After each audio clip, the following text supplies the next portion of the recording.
hmm You know, Amy, when we think about all of the things that folks have gone through, and then we talk about, re-entering, there's a lot of folks out there that didn't seek the mental health counseling and guidance that they needed.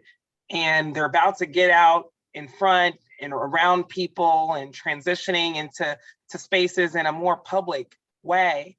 Does that make those challenges go away? Absolutely not. I mean, I think what Alex said is absolutely 100% correct, that you just have to be patient with yourself. You know, someone may be more comfortable going into a bar setting or into a large gym, and someone else may just be comfortable going to a park, and it's okay. You know, it's okay to be okay with that. Um, and so the biggest thing is just giving yourself the grace. It's really important just to be patient.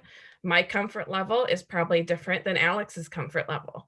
And that's okay. You know, I mean, we can do things and compromise and um, eventually get to where we want to be. You know, I think the other thing too is that it's really important to set those boundaries and understand what your boundaries are as far as kind of re-entry and coming back in. You know, things may have opened a little bit quicker than I was comfortable with. So it's understanding my comfort level, my boundaries, and then taking those baby steps, as Alex said. You know, I feel comfortable going to the park, and now I feel comfortable going into a store. Now I feel comfortable going into, to work out. Now I feel comfortable going into a larger gym area. Those baby Mhm. steps are really important, and the more you do it, the more comfortable you feel.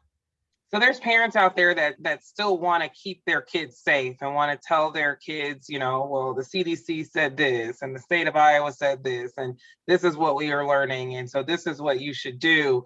Amy, how do parents communicate with their young adults by not sounding like a parent or sounding preachy, but still, trying to give that guidance that I guess they're assuming their kids may or may not know?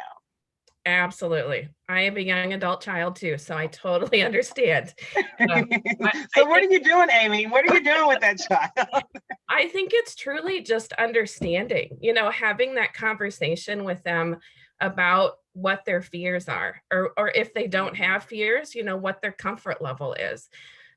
It's more so us not pushing what the CDC is saying on them, but it's more so understanding where they're at in their thought process and kind of just encouraging, discussing the safety, discussing the vaccine, discussing, how I feel. And what I feel is different than what my daughter feels. And what my daughter feels is different than how I feel.